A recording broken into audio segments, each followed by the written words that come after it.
Saya lanjutkan kembali dua sisi pemirsa. Dr. Andi, ini Anda selaku tenaga kesehatan yang hari-harian bekerja di Wisma Atlet ya, dinas di Wisma Atlet itu bisa digambarkan juga nggak biar pemirsa kita di rumah tahu bahwa apa yang dialami tenaga kesehatan kita itu memang benar-benar luar biasa. Bahkan mungkin ada dokter yang kelelahan yang akhirnya ada nggak sih yang mundur gitu loh posisi dokternya, saya nggak kuat lagi nih angkat tangan gitu. Jadi kalau kita lihat kondisi sekarang ya, Mbak Anggi, rekor hari ini 24.000 untuk kasus kejadian COVID yang terkonfirmasi baru. Yeah. Di puncak pertama, di puncak dari wave pertama, itu kita nggak mengalami hal seperti itu. Kita tidak menemukan angka 20.000, tidak menemukan angka 21, tidak menemukan angka 24.000 hari ini. Ya, berarti beban kerja yang sedang dikelola oleh tenaga kesehatan di seluruh Indonesia, terutama di zona-zona yang merah, yang memang lagi meningkat drastis kasusnya, automatically tenaga kesehatannya diminta untuk bekerja ekstra. Okay. Dan ini ekstranya lebih ekstra dibandingkan wave pertama. Di wave pertama, kita belum menemukan orang yang sampai kayak yang diceritakan di sesi pertama tadi oleh Mbak Iin. Orangnya muter, ambulansnya muter untuk nyari untuk ketemu ruang perawatan. Dan kisah itu tidak hanya untuk pasien yang awam di bidang medik. Ada kolega kami, dokter senior bahkan, itu tidak mendapatkan ruang perawatan juga. Akhirnya meninggal. Iya.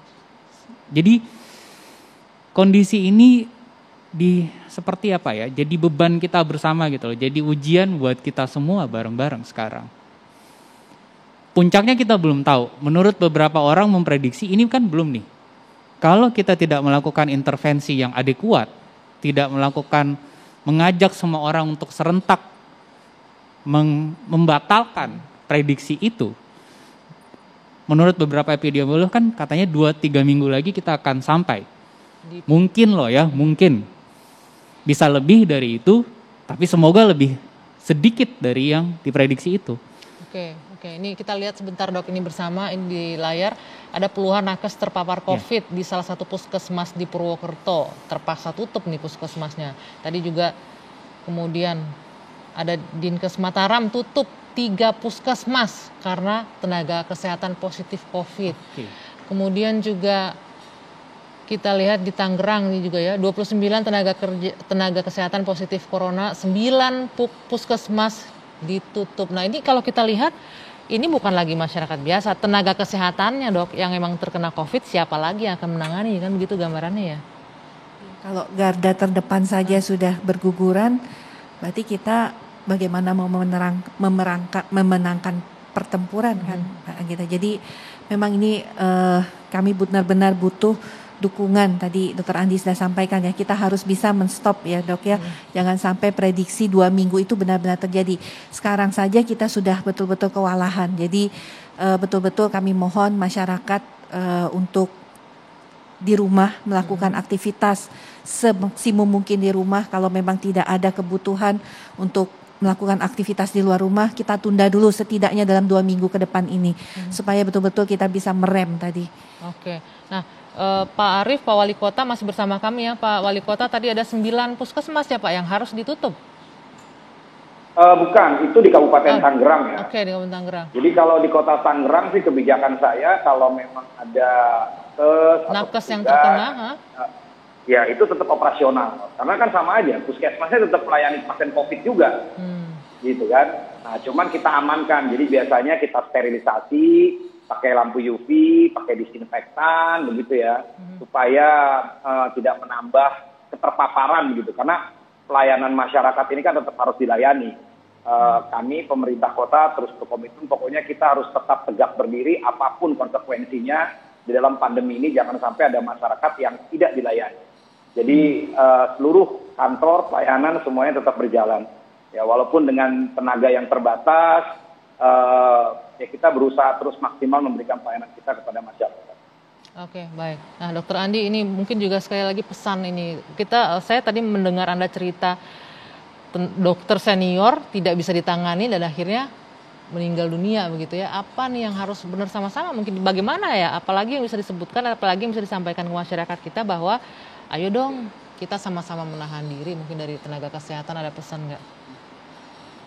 Ada yang disampaikan mungkin pesan untuk masyarakat kita agar lebih aware lagi. Mungkin lebih ke mengajak barangkali ya. Jadi kita tidak hanya, saya sebagai pribadi mungkin tidak hanya bisa menyerukan atau cuma bilang bahwa tolong lakukan 3M, 5M, 6M protokol kesehatan dan lain-lain. Tapi begini, Indonesia itu adalah negara dengan penduduk yang jumlahnya keempat terbesar di dunia. 3 negara yang lebih besar dari kita jumlah penduduknya, India, Cina, Amerika Serikat, itu sudah mengalami dampak yang parah dari COVID-19 beberapa waktu lalu. India yang paling baru, sekitar 2-3 bulan yang lalu. Kita tahu bahwa di Indonesia, fasilitas kesehatannya dan tenaga kesehatannya itu belum sekuat India, belum sebanyak Cina, belum setangguh Amerika. Okay. Tapi kita punya masyarakat yang tangguh. Ya, punya masyarakat yang budayanya itu rukun, bisa saling peduli. Sekaranglah waktunya semua orang itu berkontribusi untuk mematahkan prediksi puncak dari wabah ini, puncak kedua yang mungkin akan terjadi 2 atau 3 minggu lagi. Baik. Semua orang berperan. Baik yang miskin, yang kaya, yang berpendidikan tinggi, yang berpendidikan belum tinggi, semua berkontribusi. Bukan cuma tenaga kesehatan. Dan kita tidak mau negara kita tidak mau masyarakat kita mendapatkan bencana seperti 3 negara yang lain. Oke, itu poinnya ya. Mudah-mudahan ini pesan dari Dokter Andi bisa diterima dan mudah-mudahan apa yang kita diskusikan malam hari ini tadi Mbak Iin dengan apa yang dilakukan langsung terjun ke masyarakat juga bisa membuka mata masyarakat Indonesia secara keseluruhan bagaimana kita harus bersama-sama untuk memutus mata rantai Covid ini. Tadi juga yang paling penting bersama-sama mematahkan prediksi gelombang puncak yang mungkin 2-3 minggu lagi akan terjadi. Mudah-mudahan tidak terjadi jika kita semua bisa turun tangan membantu. Dan ingat terus jalankan protokol kesehatan 3M, pakai masker, mencuci tangan dan menjaga jarak. Dan akhirnya saya Dwi Anggi harus mengakhiri perbincangan kita malam hari ini. Terima kasih Dokter Andi, terima kasih Dokter Nadia, Pak Arief, Pak Wali Kota, terima kasih sudah bergabung. Dan sebelumnya ada Pak Rudi, tenaga penggali makam dan juga Mbak Iin beserta rekan-rekan yang di lapangan. Terima kasih apa yang sudah Anda lakukan. Sekali lagi selamat malam, kita jumpa lagi pekan depan di 2 Sisi.